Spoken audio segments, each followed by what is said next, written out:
गुरु तुम हो ज्ञानी ज्ञान के दाता, मुनि गुरुवर को करके प्रणाम गाऊं मैं सुबह शाम। पुलक सागर एक नाम एक नाम। इस कार्यक्रम के प्रसारण पुण्यार्जक परिवार हैं श्री सुधाकर जी अग्रवाल, जितेंद्र कुमार सुधाकर जी अग्रवाल, ट्रस्टी जिन शरणम तीर्थ, संरक्षक पुलक मंच परिवार श्री रामपुर, सौभाग्यवती प्रिया जितेंद्र कुमार अग्रवाल, अध्यक्षा पुलक मंच परिवार श्री रामपुर, राष्ट्रीय शिक्षा मंत्री पुलक मंच परिवार, संयोजिका जिन शरणम छात्रावास, अध्यक्षा आचार्य शांति सागर पाठशाला श्री रामपुर, कुमारी समृद्धि चिरंजीव सार्थक अग्रवाल परिवार श्री रामपुर, जैन एग्रो इंडस्ट्रीज, निर्माता कॉटन सीड ऑयल और एग्रो उत्पाद, plot number A180 MIDC Shri Rampur, जिला अहमदनगर, महाराष्ट्र। प्यारी परिभव्य आत्माओं,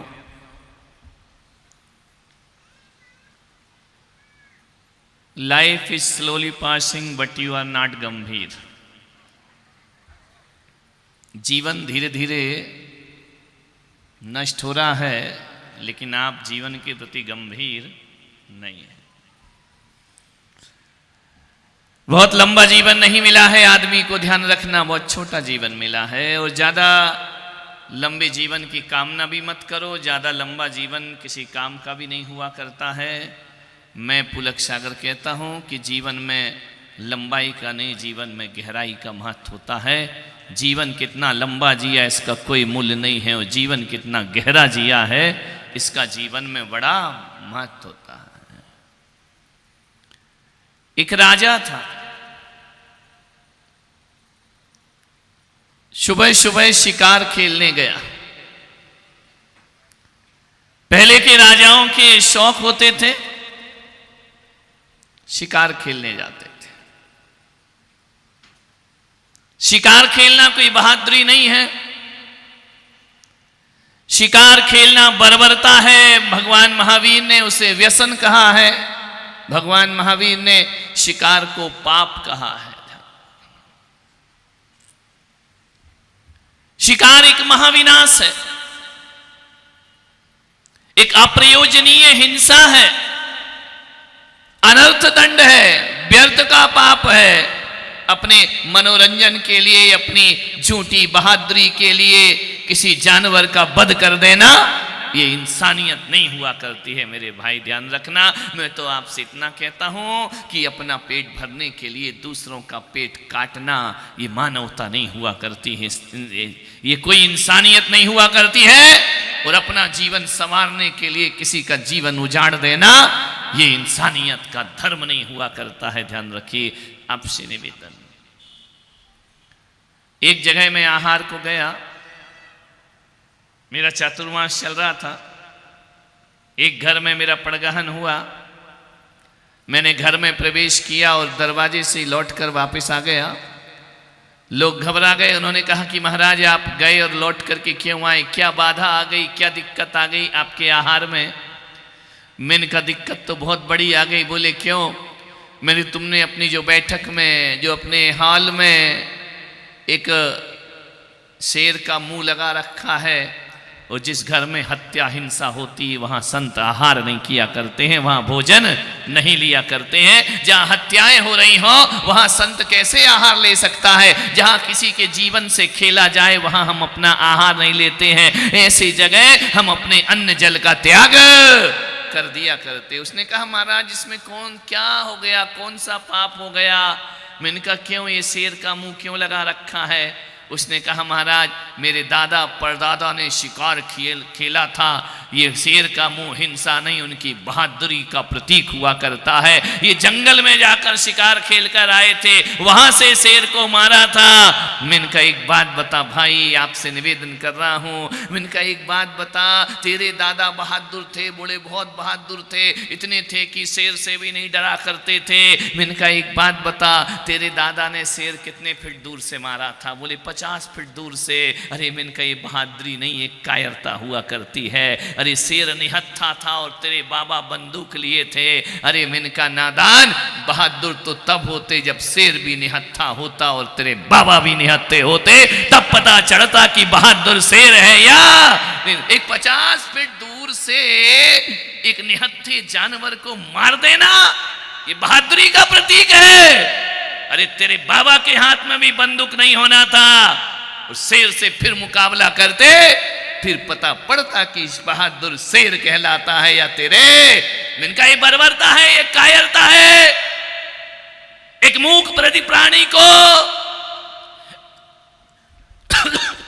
एक जानवर को, बेकसूर जानवर को दूर से मार देना 50 फीट दूर से, ये कोई इंसानियत नहीं हुआ। तो मानने निहत्थे को मारना कायरता है। एक जगह मैंने देखा एक स्टैच्यू लगा था किसी चौराहे पर। मेरे साथ कुछ लोग चल रहे थे, उन्होंने मुझे बताया कि महाराज ये स्टैच्यू देखिए, ये यहां का सम्राट है, इतना बलवान था, इतना बहादुर था। मालूम है स्टैच्यू में क्या बना था? शेर नीचे था, आदमी उसकी छाती पर था। तो बोले इतने बहादुर थे कि शेर को पछाड़ दिया करते थे। मैंने उस आदमी से पूछा, क्यों रे, ये स्टैच्यू शेर ने बनाया या आदमी ने बनाया? बोले आदमी ने। मैंने कहा बेटा यदि शेर बनाता ना तो स्थिति कुछ और होती, आदमी नीचे होता और शेर उसकी छाती पर होता। ध्यान रखना, अपने ही मन से अपने आप में बहादुर बनता फिरा करता है आदमी। मैंने कहा यदि शेर की कौम को स्टैच्यू बनाना आता ना तो आदमी नीचे और शेर उसकी छाती पर खड़ा दिखाई देता। ऐसी फोकट की बहादुरी। अरे लोहे पुरुष बनना चाहते हो, निर्बल मूक प्राणियों का वध करके नहीं मेरे भाई। ध्यान रखना, एक दो बच्चे थे आपस में खेल रहे थे। एक बच्चे ने कहा ए मेरे दादा बड़े बहादुर थे। तो बोले क्या बहादुरी की उनने? बोले एक बार वो जंगल में गए। तो बोले क्या हुआ जंगल में? बोले शेर दिखा।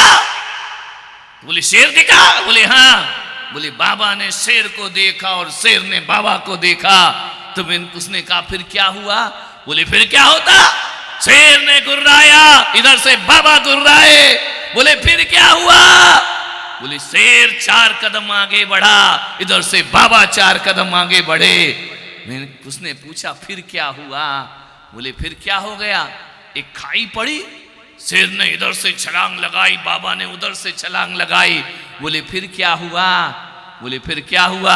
असली शेर था, रबड़ का थोड़ी था, बाबा जी को खा गया, फिर क्या होगा? हो गई बहादुरी। ध्यान रखना है मान्यवर, आपसे निवेदन है, बहादुर वो नहीं होते जो निर्बलों पर अधिकार जमाते हैं।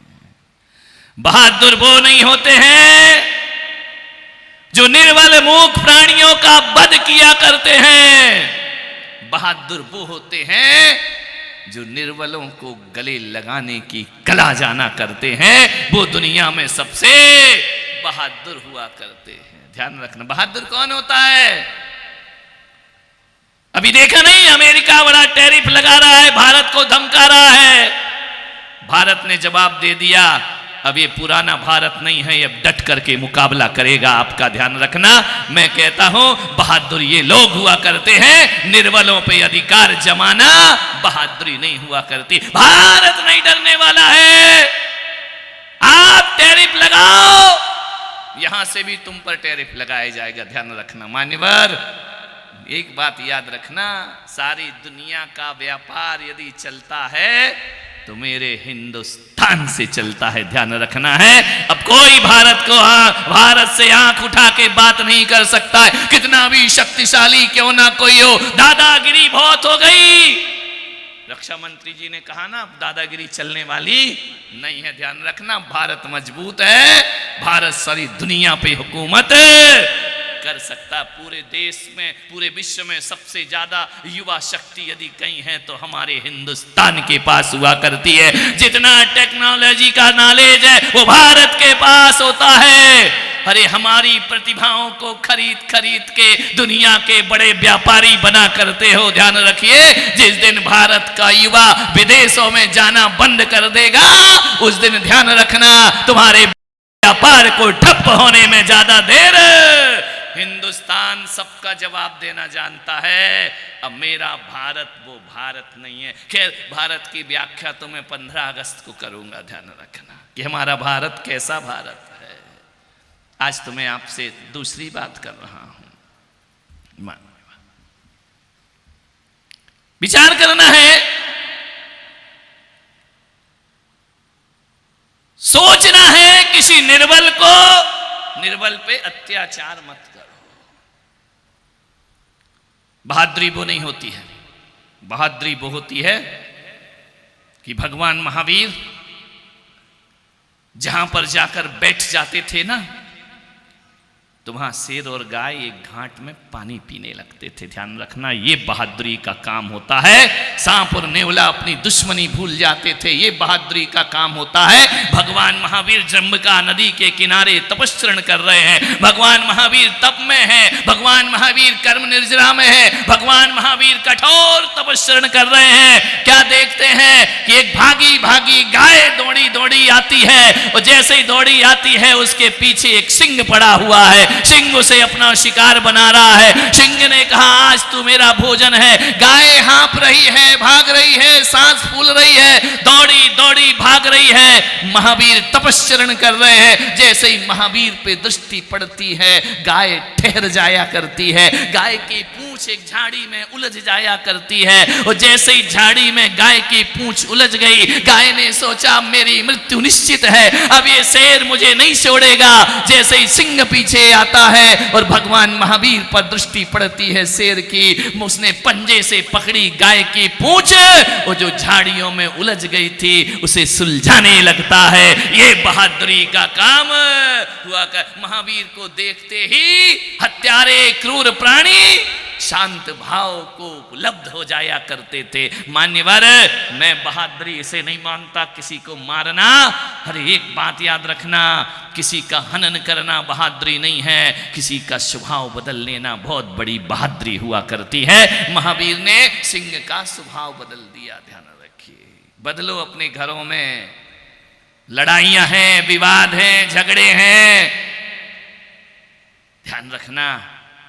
परिवार बदलना बड़ी बात नहीं, अपने घर के क्रूर लोगों का स्वभाव बदल लेना बहुत बड़ी बात हुआ करती है जीवन में। उनका नेचर बदल दो, उनका सोच बदल दो, उनकी दृष्टिकोण बदल दो, उनका चिंतन बदल दो, तब तो समझना कि तुमने अपने जीवन में कोई बहादुरी का काम किया है। मानने राजा घोड़े पर बैठा, घोड़ा वक्र गति का घोड़ा था, घोड़ा टेढ़ा टेढ़ा चलता था, जाना कहीं है और ले कहीं और जाता था। घोड़े का नेचर था ऐसा। वक्र गति का घोड़ा आज राजा को मिला। राजा कह रहा सीधा चल, घोड़ा कह रहा इधर जाऊंगा। मान्यवर, वो दाएं ले जाता, घोड़ा बाएं की तरफ चल देता। राजा ने कहा, अस्तबल से कैसा घोड़ा छोड़ लिया मैंने, यहां कहो और वहां भागता है। राजा ने कहा, ये कैसा घोड़ा है।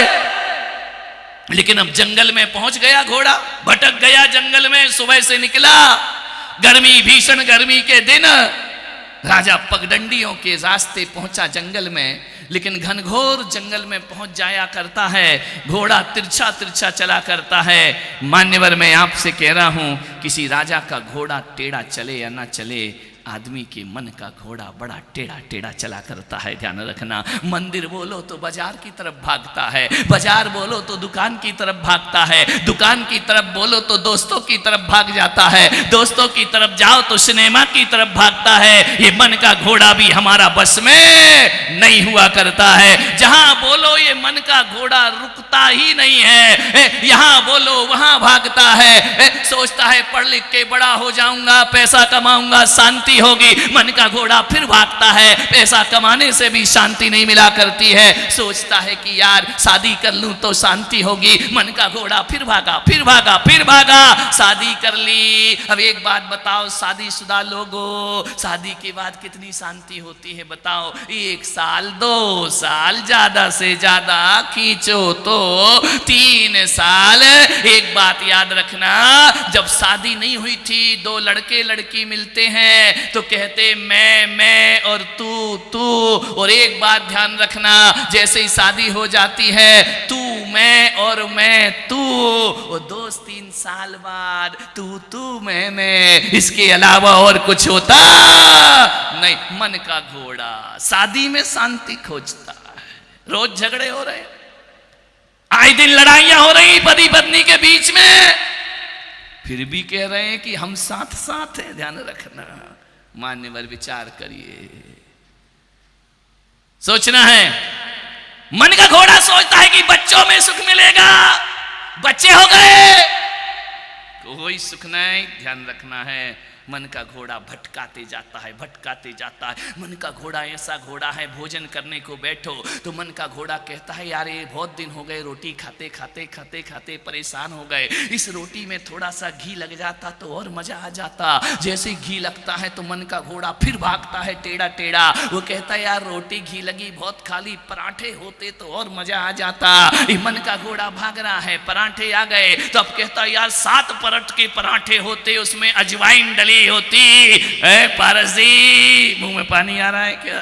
ध्यान रख रहा है। 7 परत के पराठे में अजवाइन डली होती तो और मजा आ जाता। पराठे में अजवाइन डल गई। अब मन कहता है यार पराठे खाते समय बीत गया, थोड़ी सी पूरी बन गई होती तो और मजा आ जाती। पूरी बन गई, मन का घोड़ा फिर भागा। बोले यार ये पूरी खाने में क्या है, नमकीन पूरी बन गई होगी मसाले वाली तो और मजा आ जाता। नमकीन पूरी बन गई, कोई मराठी हुआ परम पूरी बन जाती तो और मजा। मन का घोड़ा भागते जाता है, मन का घोड़ा कभी ठहरता नहीं है। ध्यान रखिए, मैं आज जिस घोड़े की बात कर रहा हूं वो कोई पशु घोड़ा नहीं, हमारा मन ही एक घोड़ा होता है जो यहां वहां टेढ़ा। इस कार्यक्रम के प्रसारण पुण्यार्जक परिवार हैं श्री सुधाकर जी अग्रवाल, जितेंद्र कुमार सुधाकर जी अग्रवाल, ट्रस्टी जिन शरणम तीर्थ, संरक्षक पुलक मंच परिवार श्री रामपुर, सौभाग्यवती प्रिया जितेंद्र कुमार अग्रवाल, अध्यक्षा पुलक मंच परिवार श्री रामपुर, राष्ट्रीय शिक्षा मंत्री पुलक मंच परिवार, संयोजिका जिन शरणम छात्रावास, अध्यक्षा आचार्य शांति सागर पाठशाला श्री रामपुर, कुमारी समृद्धि चिरंजीव सार्थक अग्रवाल परिवार श्री रामपुर, जैन एग्रो इंडस्ट्रीज, निर्माता कॉटन सीड ऑयल और एग्रो उत्पाद, plot number A180 MIDC Shri Rampur, जिला अहमदनगर, महाराष्ट्र। गुरु तुम हो ज्ञानी, ज्ञान के दाता, मुनि